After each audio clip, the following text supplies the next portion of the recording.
तारीख 23 मार्च 1931 को लाहौर की सेंट्रल जेल में काफी गहमा गहमी थी। जेल के सभी कैदी अपनी अपनी कोठरियों के अंदर रोज की तरह ही व्यस्त थे, लेकिन तभी अचानक जेल वार्डन की तरफ से यह जानकारी मिलती है कि आज भगत सिंह, राजगुरु और सुखदेव को फांसी दी जानी है। ये बात सुनते ही सारे कैदियों का चेहरा उतर सा गया। इसके बाद तीनों क्रांतिकारियों को फांसी की तैयारी के लिए उनकी कोठरियों से बाहर निकाला गया। इसके बाद इन तीनों को फांसी के लिए ले जाया गया। भगत सिंह इन तीनों के बीच में खड़े थे। भगत सिंह ने पहले अपनी मां को एक वचन दिया था, उसे अभी पूरा करना चाहते थे। भगत सिंह ने फांसी के तख्ते से जोर जोर से इंकलाब जिंदाबाद का नारा लगाया। जब भगत सिंह के नारों की आवाज जेल की कोठरियों तक गूंजती है तो जेल के बाकी कैदी भी भगत सिंह के साथ नारा लगाना शुरू कर देते हैं। इसके बाद इन तीनों क्रांतिकारियों के गले के अंदर फांसी का फंदा डाल दिया गया और जल्लाद ने एक एक करके तीनों क्रांतिकारियों की रस्सी खींच ली। ऐसे करके तीनों युवा क्रांतिकारियों ने अपने देश के लिए हंसते हंसते फांसी के फंदे को गले लगा लिया था। उस वक्त भारत की राजनीति में गांधी जी का काफी अहम रोल था। तो अब यह सवाल ये उठता है कि आखिर भगत सिंह को गांधी जी ने क्यों नहीं बचाया। दोस्तों, गांधी जी और भगत सिंह दोनों का मकसद भारत को अंग्रेजों की बेड़ियों से आजाद कराना था, लेकिन दोनों के रास्ते अलग अलग थे। भगत सिंह का मानना था कि गूंगी बहरी अंग्रेजी सरकार को हिंसक तरीके से ही जगाया जा सकता है और भगत सिंह ने आजादी के लिए हिंसक रास्ते को अपनाना सही समझा। भगत सिंह अंग्रेजों से बहुत ज्यादा घृणा करते थे। साथ ही 13 अप्रैल 1919 को हुई जलियांवाला बाग हत्याकांड की घटना ने भगत सिंह को अंदर से हिलाकर रख दिया था।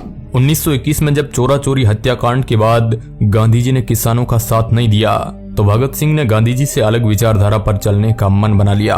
लेकिन भगत सिंह की मेन कहानी की शुरुआत अब होती है जब साल 1928 में साइमन कमीशन भारत के दौरे पर आता है और लाहौर रेलवे स्टेशन पर लाला लाजपत राय के साथ कई लोग साइमन कमीशन का पुरजोर विरोध कर रहे थे, जिसमें भगत सिंह भी शामिल थे। विरोध को ज्यादा बढ़ता देख अंग्रेजी सरकार डर गई और अंग्रेजों ने ताबड़तोड़ लाठी चार्ज कर दिया।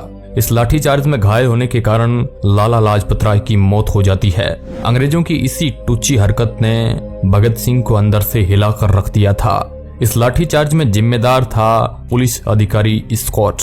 अब भगत सिंह और उनके क्रांतिकारियों ने ठान लिया था कि इस पुलिस अधिकारी को मारकर ही चैन की सांस लेना है।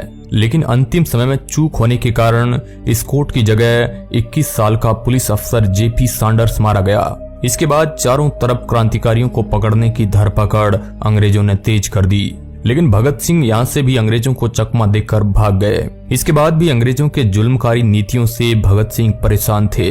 इसके लिए अंग्रेजी सरकार को जगाने के लिए भगत सिंह और बटुकेश्वर दत्त ने साथ मिलकर सेंट्रल असेंबली में बम फेंक दिया और वहां पर जोर से इंकलाब जिंदाबाद के नारे लगाकर अपने आप को सरेंडर कर दिया।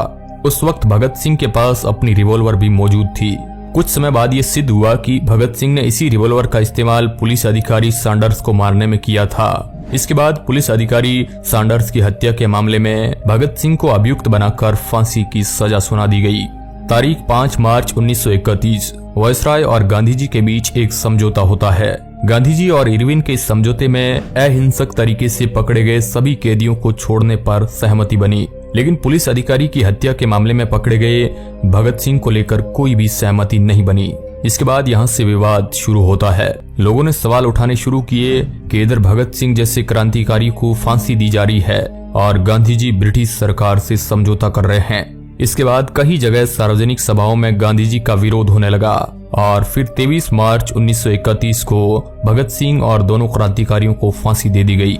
इसके बाद लोग आक्रोश से भरने लगे, लेकिन लोगों का ये गुस्सा केवल अंग्रेजी सरकार के खिलाफ नहीं था, बल्कि गांधी जी के प्रति भी लोगों में भयंकर गुस्सा था, क्योंकि गांधी जी ने इस बात का आग्रह उस समझौते में नहीं किया कि भगत सिंह की फांसी माफ नहीं की गई तो ये समझौता नहीं होगा। इसके बाद 26 मार्च 1931 को कराची में कांग्रेस का एक अधिवेशन हो रहा था।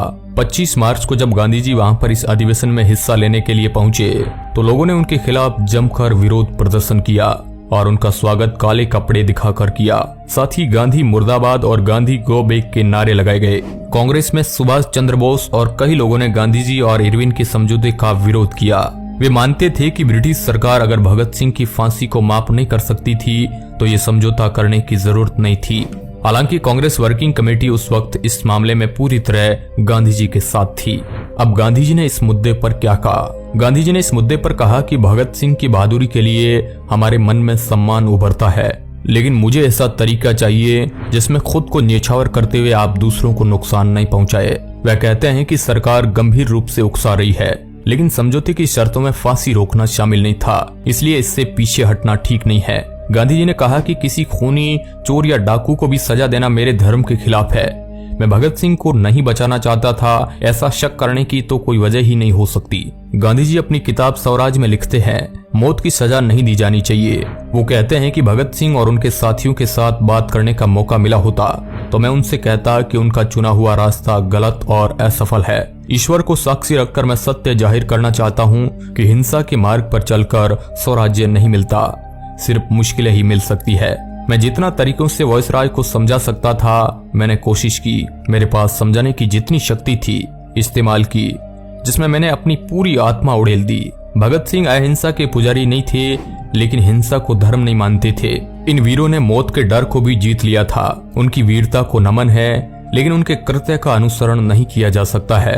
उनके कृत्य का देश को फायदा हुआ ऐसा मैं नहीं कह सकता। गांधी जी ने 23 तारीख को सुबह वायसराय को एक निजी पत्र लिखा था।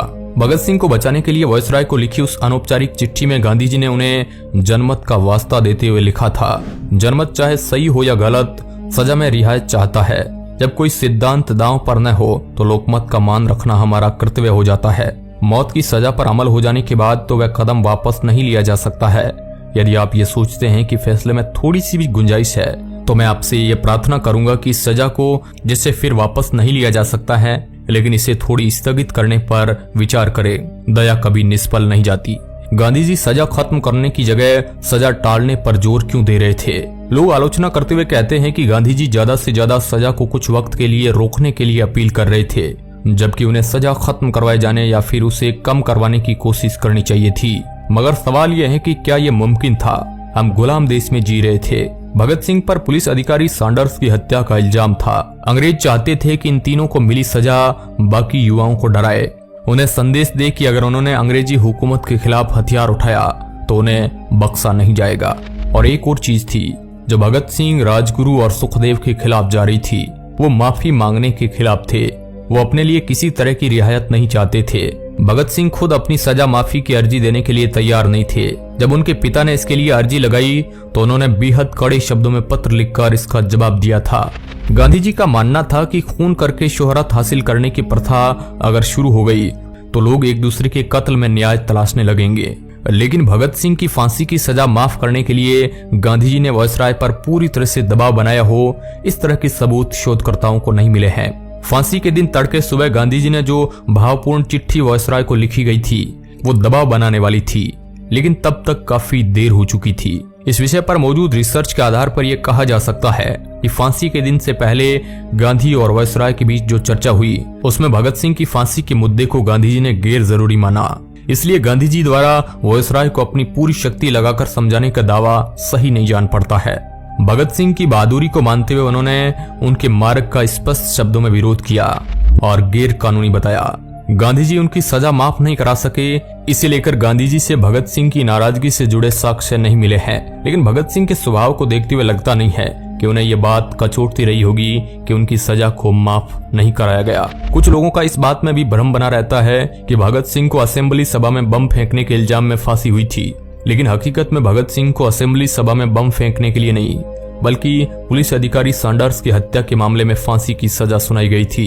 हालांकि दोस्तों, भगत सिंह की फांसी को रोका तो नहीं जा सका, लेकिन भगत सिंह मात्र 23 साल की उम्र में ही इस देश के लिए फांसी के फंदे को हंसते हंसते गले लगा लिया था। देश के ऐसे वीर सपूतों को नमन है। जय हिंद, वंदे मातरम।